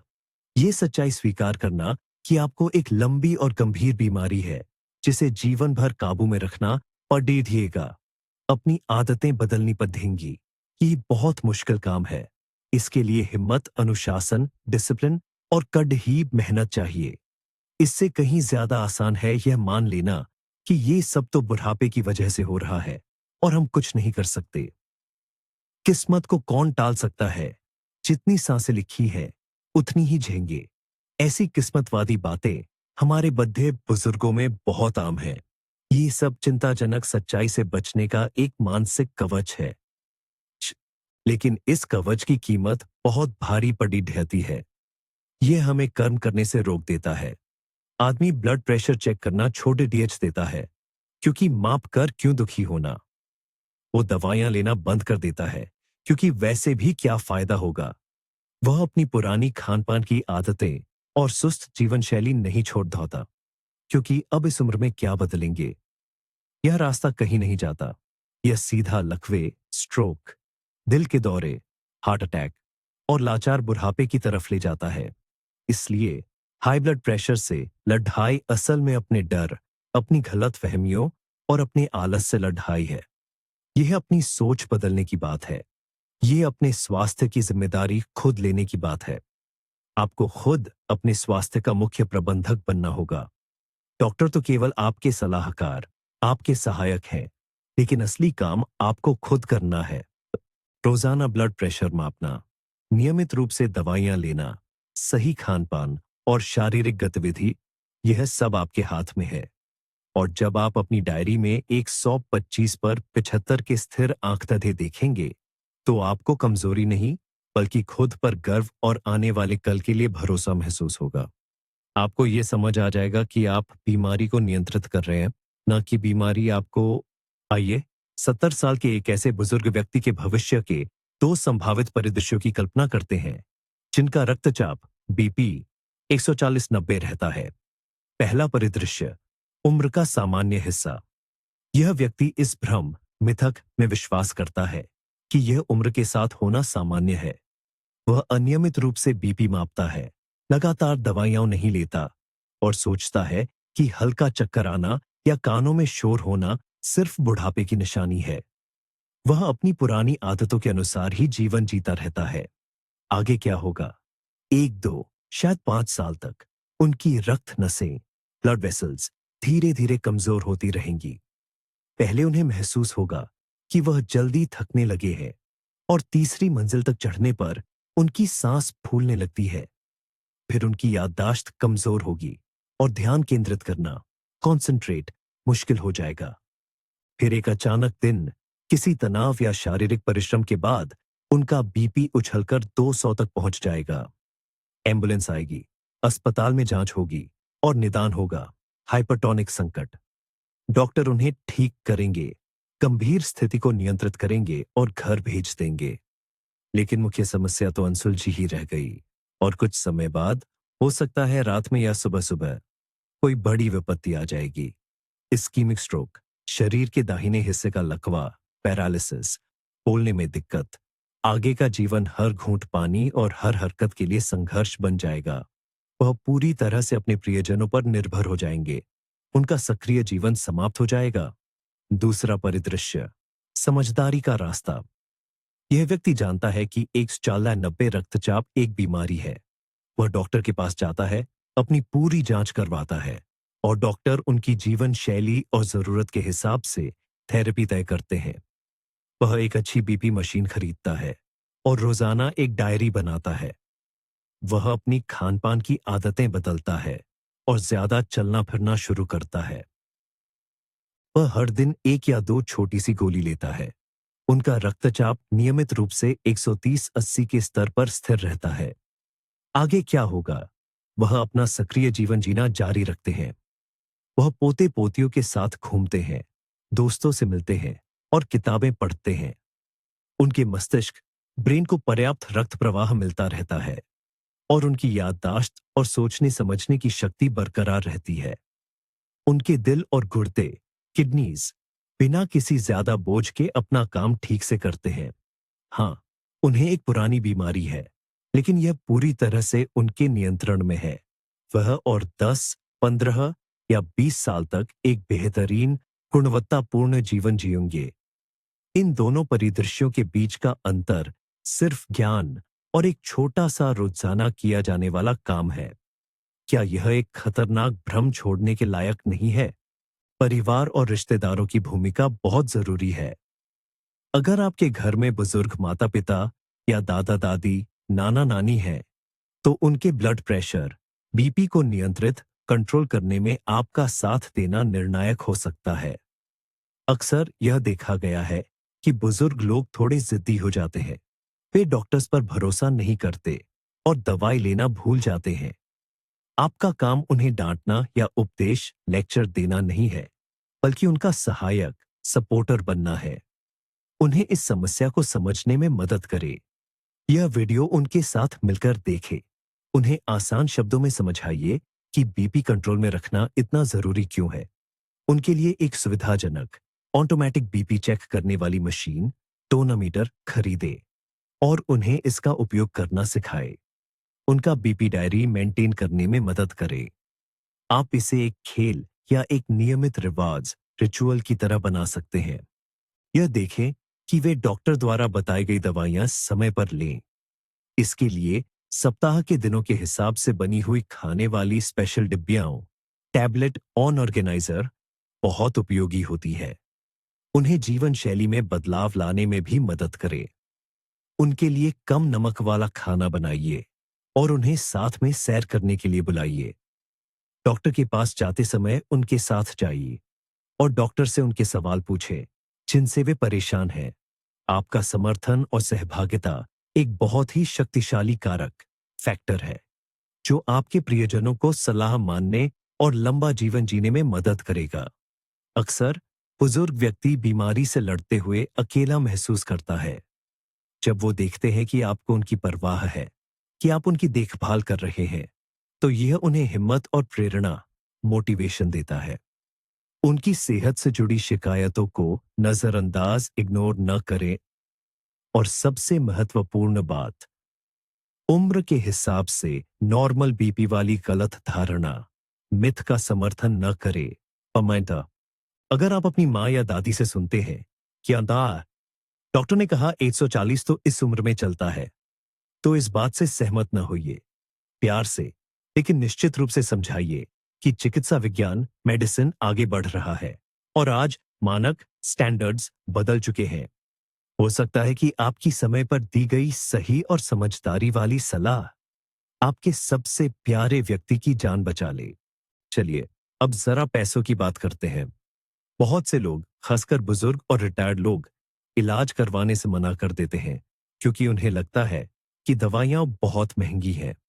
लेकिन यह एक बहुत बड़ी गलतफहमी है। सबसे पहले याद रखिए, सेहत अनमोल है। ब्लड प्रेशर की छोटी सी गोली सालों तक लेने का जो खर्च आता है, वह उस खर्च से कई गुना कम है जो हार्ट अटैक या ब्रेन स्ट्रोक के बाद इलाज, अस्पताल और बिस्तर पर पड़े मरीज की देखभाल में लगता है। रोकथाम, प्रिवेंशन, हमेशा बड़ी मुसीबत के इलाज से सस्ती होती है। दूसरी बात, आजकल दवाइयों के बाजार में जेनरिक दवाइयां, जेनरिक्स, बहुत आसानी से मिल जाती हैं। ये कोई नकली चीजें नहीं होती। ये अच्छी क्वालिटी के ओरिजिनल दवाइयों के ही समान है। जब दवा बनाने वाली कंपनी के पेटेंट की समय सीमा खत्म हो जाती है, तब यह दूसरी कंपनियां बनाती है। इनमें वही केमिकल, वही डोजेज होती है और ये उतनी ही असरदार होती है, लेकिन इनकी कीमत कई गुना कम होती है। हर महंगी दवा के लिए एक सस्ता और उतना ही अच्छा विकल्प मौजूद है। इस बारे में अपने डॉक्टर से जरूर बात करें। उनसे कहिए कि वो पर्चे, प्रिस्क्रिप्शन में दवाई का सिर्फ केमिकल नाम, यानी सक्रिय पदार्थ, एक्टिव इंग्रेडिएंट का नाम लिखें। जब आपके पास यह नाम वाला पर्चा होगा, तो आप मेडिकल स्टोर से अपनी जरूरत और बजट के अनुसार कोई भी कंपनी की दवा चुन सकते हैं। इसके अलावा दिल और रक्तचाप की बीमारियों की बहुत सी दवाइयां सरकार की जीवन रक्षक दवाइयों की सूची JNVLP में शामिल है और इनकी कीमत पर सरकारी नियंत्रण होता है। और जो लोग विशेष श्रेणियों, लक्सूरियस कैटेगरीज में आते हैं, उन्हें तो ये दवाइयां मुफ्त भी मिल जाती हैं। इसलिए पैसे की रुकावट आपके इलाज के बीच में नहीं आनी चाहिए। अगर आप कुछ नहीं करेंगे तो ये ज्यादा महंगा पड़ेगा। अपनी सेहत पर पैसा बचाइए नहीं। हर दिन ब्लड प्रेशर की एक गोली लेना आपके जीवन का सबसे बेहतरीन निवेश है, जो आपको लंबे, सक्रिय और खुशनुमा जीवन के रूप में मुनाफा, डिविडेंड्स देगा। हमें उन दूसरे अंगों के बारे में भी बात करनी चाहिए जिन पर हाई ब्लड प्रेशर का सीधा असर होता है, जैसे कि हमारी आंखें। आंख के पर्दे, रेटिना में बहुत ही बारीक खून की नसें होती हैं, जब ब्लड प्रेशर लगातार हाई रहता है तो यह नसें खराब हो जाती है।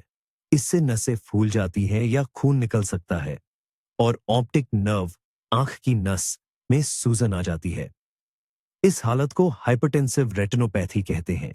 शुरू में यह लक्षण दिखाई नहीं देते, लेकिन धीरे धीरे हमारी नजर कमजोर होती जाती है, यहां तक कि पूर्ण अंधापन भी हो सकता है।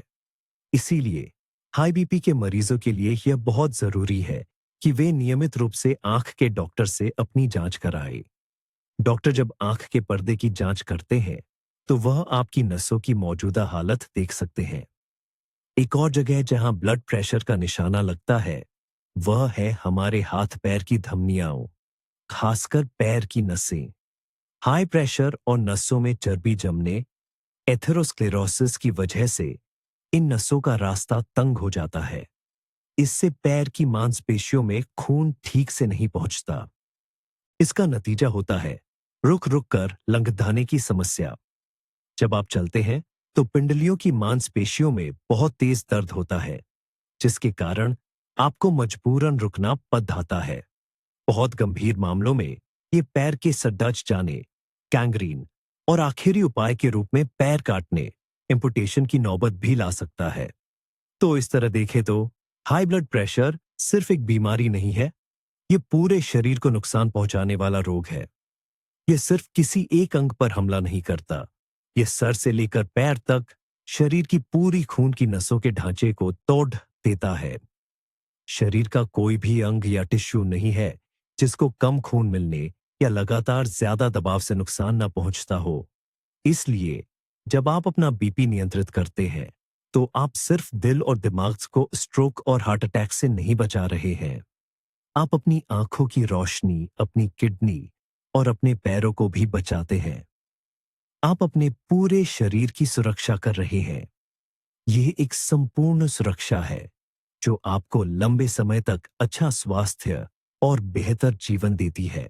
बहुत से लोग डरते हैं कि अगर एक बार गोलियां लेना शुरू कर दिया तो फिर यह जिंदगी भर लेनी पड़ेंगी, और देखिए यह सच भी है।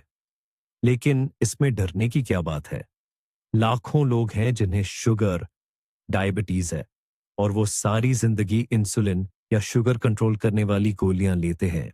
जिन लोगों को थायराइड की समस्या है वो भी जीवन भर हॉर्मोन्स की गोलियां खाते हैं। उन्हें इससे कोई ऐतराज नहीं होता क्योंकि वो समझते हैं कि यह उनके जीवन के लिए कितना जरूरी है। तो फिर बीपी, ब्लड प्रेशर की दवाइयों के साथ यह भेदभाव क्यों? बीपी की गोली लेना आपके दिन का उतना ही आम और जरूरी हिस्सा बन जाना चाहिए जितना कि दांत साफ करना। आप दांत साफ करना नहीं भूलते क्योंकि आप जानते हैं कि यह दांतों की सुरक्षा के लिए है। ठीक उसी तरह आप ये गोली लेते हैं ताकि आप स्ट्रोक, लकवा जैसी भयानक बीमारी से बच सकें। ये कमजोरी की निशानी नहीं, बल्कि समझदारी और जिम्मेदारी की निशानी है। आधुनिक चिकित्सा ने हमें एक अनोखा मौका दिया है कि हम अपने स्वास्थ्य को खुद संभाल सके और बड़ी बीमारियों को रोक सके। ऐसे सुनहरे मौके को केवल गलतफहमियों की वजह से ठुकरा देना कम से कम बेवकूफी है। इसको दूसरे नजरिए से देखिए। जीवन भर दवाई लेना कोई सजा नहीं है, यह तो आपका लंबा और सक्रिय जीवन जीने का टिकट है।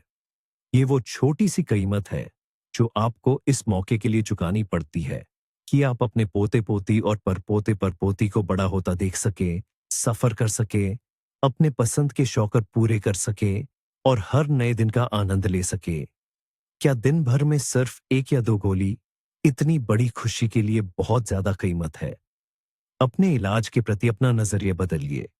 इसे बोझ नहीं, बल्कि स्वास्थ्य और लंबी उम्र की लड़ाई में अपना विश्वसनीय सहायक, एलाय मानिए। और तब आप देखेंगे कि आपकी जिंदगी कितनी आसान और शांत हो जाएगी जब आप जानते हैं कि आपका सबसे बड़ा खतरा पूरी तरह से कंट्रोल में है। आइए बात करते हैं कि तनाव, स्ट्रेस हमारे शरीर पर क्या असर डालता है। सच कहूं तो तनाव ही वह सबसे बड़ी वजह है जो आपके बीपी, ब्लड प्रेशर को एकदम से बढ़ा देता है। जब भी हमें टेंशन होती है, हमारे खून में कुछ हार्मोन्स जैसे एड्रेनालाइन तेजी से निकलते हैं। ये हार्मोन्स हमारे दिल को जोर से धड़काते हैं और हमारी नसें, रक्त वाहिकाएं सिकुड़ जाती हैं। ये हमारे पूर्वजों के समय की लड़ो या भागो, फाइट और फ्लाइट वाली पुरानी प्रतिक्रिया है, जो उन्हें बचने के लिए जरूरी थी। लेकिन आज के जमाने में हमें किसी शेर या चीते से तो भागना नहीं पड़ता। हमारा तनाव रोजमर्रा की बातों से आता है, जैसे बुरी खबरें सुनना, रिश्तेदारों से अनबन या भविष्य की चिंता। ये तनाव अक्सर लंबे चलते हैं और मानसिक होते हैं। प्रतिक्रिया वही रहती है। लगातार मानसिक दबाव हमारे दिल और रक्त संचार की प्रणाली को हमेशा खिंचाव, टेंशन में रखता है। इसी कारण हाई बीपी की समस्या पैदा होती है और बढ़ती जाती है। यह बात खासकर हम बुजुर्गों के लिए बहुत जरूरी है, क्योंकि इस उम्र में अक्सर अकेलापन रहता है और सेहत या पैसों की फिक्र ज्यादा सताती है। इसलिए बीपी को काबू में रखने के लिए तनाव को संभालना, स्ट्रेस मैनेजमेंट सबसे जरूरी है। इसमें क्या क्या शामिल है? सबसे पहले अपनी नींद को ठीक करें। रात में पूरी और गहरी नींद लेना तनाव की सबसे अच्छी दवा है। दूसरा, आराम की तकनीकों का इस्तेमाल करें। इसमें गहरी सांस लेने की कसरत, ब्रीदिंग एक्सरसाइज, ध्यान, मेडिटेशन और योग शामिल है। दिन में केवल 10-15 मिनट के लिए धीरे धीरे और लंबी सांस लेना भी आपकी चिंता और ब्लड प्रेशर को बहुत कम कर सकता है। तीसरा, वो काम करें जिनसे आपको खुशी मिलती है और जो आपका ध्यान नकारात्मक, नेगेटिव विचारों से हटाते हैं, जैसे कोई शौक पूरा करना, अच्छे लोगों से बात करना, अपना पसंदीदा संगीत सुनना या प्रकृति में टहलना। सबसे अहम है कि आप चिंता वाली बातों से अपना ध्यान हटाकर सकारात्मक, पॉजिटिव चीजों पर लगाएं। जीवन से तनाव को पूरी तरह खत्म करना तो नामुमकिन है, लेकिन तनाव को अपने स्वास्थ्य को नुकसान न पहुंचाने देना, यह एक बहुत जरूरी और संभव काम है, खासकर उनके लिए जिन्हें हाई बीपी की शिकायत है। तो चलिए, हम उन सभी गलत धारणाओं को दोहराएंगे जो बढ़ती उम्र में बीपी का नॉर्मल होना इस भरम से जुड़ी हुई है और जिन्हें आज हमने गलत साबित किया है। पहला भरम, 100 ताजा और 90 बीपी तो बुजुर्गों के लिए ठीक ही है। सच जाए, ये हाई बीपी की पहली स्टेज है जिसका इलाज जरूरी है। दूसरा भरम, उम्र बढ़ेगी तो बीपी तो बढ़ेगा ही। सच जाए, एक स्वस्थ शरीर में बीपी हमेशा नियमित, स्टेबल रहता है। रक्तचाप का बढ़ना नसों, ब्लड वेसल्स की बीमारी का संकेत है। तीसरा भरम, हमारा हालचाल, सेल्फ फीलिंग ठीक है तो बीपी की रीडिंग से क्या लेना देना। सच जाए, हाई बीपी एक शांत कातिल, साइलेंट किलर है। ये सालों तक बिना किसी लक्षण के आपके शरीर को अंदर से खराब कर सकता है। आपको सिर्फ और सिर्फ बीपी मशीन, टोनोमीटर की रीडिंग्स पर विश्वास करना चाहिए। चौथा भरम, मेरा तो यही वर्किंग बीपी है। पान पिए, जब कम होता है तो चक्कर आते हैं। सच्चाई, ये दिमाग का हाई बीपी की आदत डाल लेना है, पैथोलॉजिकल अडेप्टेशन। हमें धीरे धीरे शरीर को नॉर्मल रीडिंग्स पर रहना फिर से सिखाना पड़ेगा। पांचवा भरम, बुजुर्गों का बीपी ज्यादा कम करना खतरनाक है। सच्चाई, सही और धीरे धीरे इलाज के जरिए बीपी को लक्ष्य तक लाना, 130 एसी से नीचे, बहुत जरूरी और सुरक्षित है। इलाज ना करने का खतरा इलाज के खतरे से हजारों गुना ज्यादा है। चौथा भरम, बीपी की गोलियां तो बेकार केमिकल हैं, जड़ी बूटियों से इलाज करना बेहतर है। सच्चाई, आज की बीपी कम करने वाली दवाइयों की सुरक्षा और असर हजारों शोध में साबित हो चुका है। कोई भी घरेलू या देसी नुस्खा बीपी को नियमित रूप से कंट्रोल नहीं कर सकता और न ही आपके जरूरी अंगों की रक्षा कर सकता है। सातवां भरम, कुछ दिन दवाई खाकर बीपी ठीक हो जाएगा। सच्चाई, हाई बीपी एक लंबी चलने वाली क्रॉनिक बीमारी है। इसके लिए आपको जीवा भर बिना नागा किए दवाई लेनी पड़ती है। इन सभी बातों को हमेशा याद रखिए। अपने परिवार और दोस्तों के साथ भी इन्हें बांटिए। ज्ञान ही इस खतरनाक बीमारी से लड़ने का सबसे बड़ा हथियार है। पुरानी और गलत धारणाओं को अपनी सेहत और जिंदगी पर हावी मत होने दीजिए। एक सवाल जो अक्सर उठता है वो ये है कि अगर किसी को पहले ही दिल का दौरा, हार्ट अटैक पड़ चुका है या लकवा, स्ट्रोक हो चुका है, तो क्या अब भी ब्लड प्रेशर, बीपी या हाइपरटेंशन का इलाज कराना चाहिए? क्या अब देर नहीं हो गई है? जवाब बिल्कुल साफ है। सिर्फ जरूरी नहीं, बल्कि यह अति आवश्यक और पार्ट है। इसे हम सेकेंडरी प्रिवेंशन कहते हैं। इसका मतलब है कि भविष्य में कोई दूसरी भयानक घटना दोबारा न हो, और यह कार्डियोलॉजी का सबसे अहम काम है। अगर किसी व्यक्ति की दिल या दिमाग की नसों में पहले से ही चर्बी यानी ब्लॉकेज जमा हो चुकी है, तो वह बहुत ज्यादा खतरे, वेरी हाई रिस्क वाले समूह में है। ऐसे मरीजों के लिए ब्लड प्रेशर को सख्ती से कंट्रोल करना उन लोगों से भी ज्यादा अहम है जिन्हें यह समस्या नहीं हुई है। दिल का दौरा या लकवा आने के बाद सही इलाज शुरू करने से नसों में जमी हुई चर्बी स्थिर हो जाती है। दवाएं उन्हें फटने और खून का थक्का, सीलॉट, जमने से रोकती है। इससे प्रभावित अंग को खून की सप्लाई बेहतर होती है और दोबारा ऐसी घटना होने का खतरा दर्जनों प्रतिशत तक कम हो जाता है। ऐसे मरीजों के लिए बीपी का टारगेट लेवल शायद और भी सख्त, स्ट्रिक्ट रखा जाता है। इसके अलावा इलाज के चार्ट में दूसरी तरह की दवाइयां भी शामिल करना जरूरी है, जैसे कोलेस्ट्रॉल कम करने के लिए स्टेटिन, स्टैटिन्स और खून को पतला रखने के लिए एंटीप्लेटलेट्स दवाएं। यह एक विस्तृत और समग्र काम है जिसका उद्देश्य बीमारी को आगे बढ़ने से रोकना और दूसरी त्रासदी होने से बचाना है।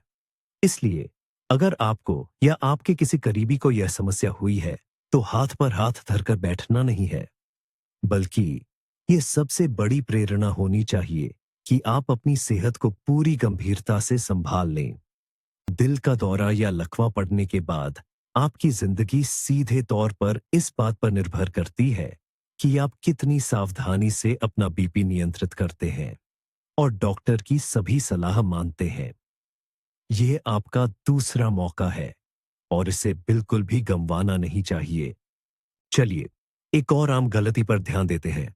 वो है खुद से दवा लेना, सेल्फ मेडिकेशन। कई बार हम अपने आस पड़ोस की सुन ली या T.V पर कोई विज्ञापन देख लिया और बिना डॉक्टर से पूछे B.P बीपी की कोई भी गोली खाना शुरू कर दिया। अरे, ये दवा तो मेरी पड़ोसन को ठीक कर गई थी, चलो मैं भी इसको आजमा कर देखता देखती हूं। ये रास्ता बेहद खतरनाक है। सबसे पहले ध्यान रखिए कि B.P कि कोई ऐसी जादुई गोली नहीं है जो सबको फिट हो जाए। सही इलाज चुनना हर व्यक्ति के लिए बिल्कुल अलग होता है। ये एक निजी मामला है। डॉक्टर साहब आपकी उम्र देखते हैं, आपको साथ में क्या बीमारियां हैं, जैसे शुगर, गुर्दे की बीमारी, दिल की तकलीफ, कोलेस्ट्रॉल का लेवल क्या है और आपके टेस्ट के नतीजे क्या हैं। जो दवा एक इंसान के लिए बिल्कुल सही है, वो दूसरे के लिए बेअसर या नुकसानदेह भी हो सकती है। दूसरी बात, सही डोसेज या खुराक बहुत जरूरी है। सिर्फ डॉक्टर ही यह तय कर सकते हैं कि आपको कितनी मात्रा में दवा की जरूरत है और इलाज के दौरान इसे कब और कैसे बदलना है। तीसरा, हर दवा अलग तरीके से काम करती है। अक्सर अच्छे असर के लिए 2 या 3 अलग अलग तरह की दवाइयों का कॉम्बिनेशन, मिश्रण चाहिए होता है। ऐसा सही प्लान सिर्फ एक माहिर ही बना सकता है। खुद से इलाज करने से ज्यादा ये होगा कि दवा असर नहीं करेगी और आप अपना कीमती समय बर्बाद कर देंगे और बीमारी बढ़ती चली जाएगी। और सबसे बुरी हालत में आप अपने स्वास्थ्य को बहुत बड़ा नुकसान पहुंचा सकते हैं।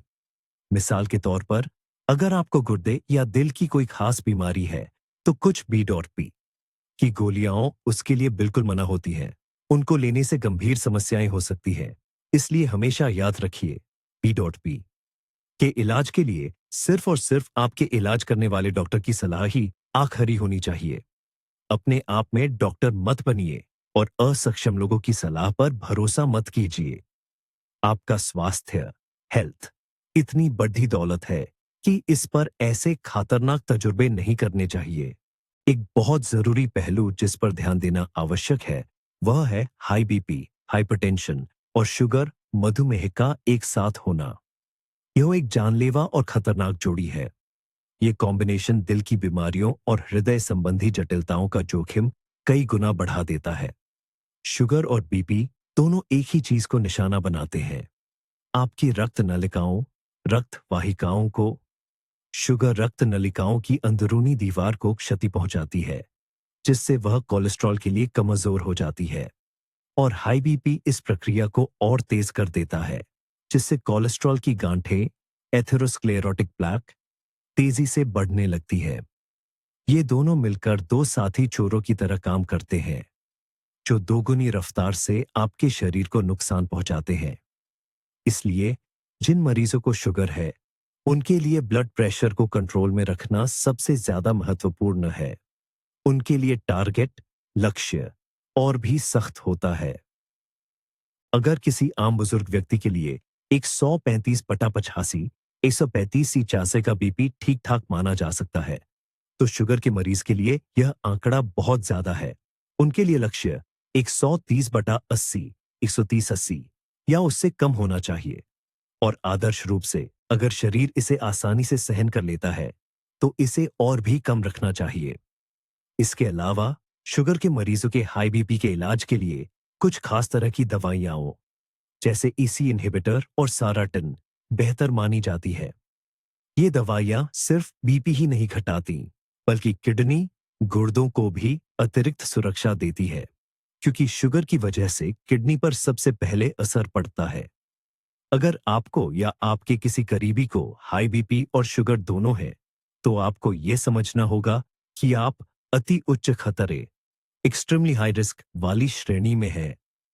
आपके लिए बीपी, शुगर और कोलेस्ट्रॉल को नियंत्रण में रखना जीवन मरण का सवाल है। यहां कोई ढिलाई नहीं चलेगी। कोई उम्र के हिसाब से ठीक वाली बात नहीं हो सकती। केवल सख्त, लगातार निगरानी और डॉक्टर की हर सलाह का पूरी ईमानदारी से पालन ही आपको किसी भी गंभीर और घातक परिणाम से बचा सकता है। इस जरूरी विषय को समाप्त करते हुए मैं एक बात फिर जोर देकर कहना चाहता हूं। बढ़ती उम्र कोई बीमारी नहीं है। हाँ, उम्र के साथ शरीर में कुछ बदलाव आते हैं। टिश्यूज की लचक कम होती है और मेटाबॉलिज्म धीमा हो जाता है। लेकिन इसका यह मतलब बिल्कुल नहीं है कि हम बीमारियों को स्वीकार कर लें और उन्हें बुढ़ापे का हिस्सा मान लें। रक्तचाप, ब्लड प्रेशर का बढ़ना बुढ़ापे की निशानी नहीं है। यह एक रोग है, एक ऐसी समस्या है जिसका इलाज हर उम्र में करना जरूरी है। आज की आधुनिक चिकित्सा, मॉडर्न मेडिसिन, हमें वो सभी साधन देती है जिससे हम लंबी, सक्रिय और तंदुरुस्त जिंदगी जी सके। हम अपनी याददाश्त और शारीरिक स्फूर्ति को आखिरी सांस तक बरकरार रख सकते हैं। इसका राज है बचाव, प्रिवेंशन और पुराने रोगों का समय पर इलाज। और इन सब में सबसे महत्वपूर्ण है रक्तचाप का नियंत्रण, जिसे हाइपरटेंशन कहते हैं। जब आप उम्र के हिसाब से नॉर्मल होने के इस खतरनाक मिथक को छोड़ डीएच देते हैं, तभी आप इस रास्ते पर सबसे पहला और सबसे बड़ा कदम उठाते हैं। आप अपनी सेहत की डोर अपने हाथों में ले लेते हैं। आप अपने आप को कई दशकों की ऐसी बेहतर जिंदगी का मौका देते हैं, जो आपकी लापरवाही के बुरे अंजामों से दूर हो। इस मौके को हाथ से न जाने दें। आपका जीवन और आपका भविष्य उन फैसलों पर निर्भर करता है जो आप आज लेते हैं। और इन फैसलों में से एक यह पक्का ज्ञान होना चाहिए। 140/90, 140/90 का दबाव नॉर्मल नहीं है। यह एक खतरे की घंटी है जिसे नजरअंदाज नहीं किया जा सकता। ये कार्रवाई, एक्शन करने का न्योता है। और अगर आप इस पर ध्यान देंगे, तो आप निश्चित रूप से जीतेंगे। आइए हम एक बार फिर से पक्के काम के कदमों के बारे में बात करते हैं। 60-65 साल से अधिक उम्र के लोगों के लिए बीपी, ब्लड प्रेशर को कंट्रोल करने का यह एक आसान तरीका है। पहला कदम, एक ऑटोमेटिक बीपी मशीन खरीदे, जिसकी कफ बाह पर लगाने वाली हो, कलाई पर नहीं। कलाई पर लगाई जाने वाली मशीनें अक्सर बुजुर्गों में उतनी सही रीडिंग नहीं देती हैं। दूसरा कदम, बीपी की रीडिंग का रिकॉर्ड रखना शुरू करें, यानी एक डायरी बनाए। इसे दिन में 2 बार, सुबह और शाम, शांत माहौल में सही नियमों का पालन करते हुए नापें और सारे नतीजे उस डायरी में लिखें। ये काम कम से कम लगातार 2 हफ्तों तक करें। तीसरा कदम, नतीजों की जांच करें। अगर आपके बीपी की औसत रीडिंग लगातार 135/50 से 135/85 मिलीमीटर मरकरी से ऊपर आ रही है, तो ये डॉक्टर से सलाह लेने का एक मजबूत कारण है। और अगर यह आंकड़ा 140/90, 140/90 से ऊपर है, तो बिना देर किए तुरंत डॉक्टर के पास जाएं। चौथा कदम, अखम, एक अच्छे और जानकार विशेषज्ञ डॉक्टर को ढूंढें। अपने जानकारों से पूछें और ऑनलाइन रिव्यू पढ़ें। डॉक्टर के पास जाते समय अपने साथ बीपी की तैयार डायरी जरूर लेकर जाएं। पांचवा कदम, डॉक्टर के दिए गए सभी निर्देशों का सख्ती से पालन करें। जरूरी टेस्ट करवाएं और जो दवाइयां बताई गई हैं, उन्हें लेना शुरू करें। अपने मन से इलाज न करें और न ही अनाड़ी या बिना जानकारी वाले लोगों की सलाह सुने। छठा कदम, अपनी जीवन शैली बदलें। खाने में नमक कम कर दें, ज्यादा पैदल चलें और शारीरिक गतिविधि बढ़ाएं। अपना वजन काबू में रखें और सभी बुरी आदतों को हमेशा के लिए छोड़ दें। सातवां कदम, लगातार अपना बीपी चेक करते रहे और इलाज में जरूरी बदलाव के लिए समय समय पर डॉक्टर के पास जाते रहे। आपका लक्ष्य है बीपी को हमेशा 130/80, 130/80 के स्तर पर बनाए रखना। ये आसान तरीका स्वस्थ और लंबी उम्र जीने का आपका पक्का मार्गदर्शक है। इसे अपनाएं और आप उच्च रक्तचाप, हाई बीपी से जुड़े ज्यादातर खतरों से बचे रहेंगे। आखिर में चलिए हम ये मान लेते हैं कि हमारी नस नदियां, ब्लड वेसल्स, एक बड़े शहर की सड़क जैसी हैं। जब बीपी ठीक होता है, यानी 120/80, 120/80, तो ये खुले चौड़े रास्ते हैं जिन पर बिल्कुल साफ और अच्छा asphalt बिछा है। गादियां जो ऑक्सीजन वाला खून लेकर जा रही है, तेज चलती है, कोई जम नहीं लगता। वो समय पर शहर के हर इलाके, यानी हरंग तक जरूरी सामान पहुंचा देती है। पूरा शहर खुशहाल रहता है। लेकिन जब खून का दबाव 140/90, 140/90 हो जाता है, तो वो अब रास्ते नहीं रहते। वो हो जाती हैं तंग गलियां, जिनमें हर तरफ गड्ढे और तूते हिस्से हैं और हर जगह हमेशा जम लगा रहता है। गादियां धीरे धीरे मुश्किल से अपनी मंजिल तक पहुंच पाती हैं। शहर के कुछ इलाकों में जरूरी चीजों की कमी होने लगती है और वहीं से मुसीबतें शुरू हो जाती हैं। और हाइपरटेंसिव क्राइसिस, हाई बीपी का हमला क्या है? ये एक बहुत बड़ा हादसा है जिसने मुखी सड़क पर आवाजाही बिल्कुल ठप कर दी है। पूरा शहर रुक गया है, कोलैप्स हो गया है। क्या आप ऐसे शहर में रहना पसंद करेंगे जहां सड़कें खराब हों? बिल्कुल नहीं। इसी तरह आपका शरीर भी बराबर बीमार नस नादियों के साथ जीना नहीं चाहता। अपने बीपी को सही रखना, ये आपकी अंदरूनी दुनिया के रोड इंफ्रास्ट्रक्चर की देखभाल करने जैसा है। ये एक कायाकल्प, मेजर ओवरहॉल है जो हर्सों को रोकता है और शरीर के सभी जरूरी अंगों को बिना रुकावट काम करने की सुविधा देता है।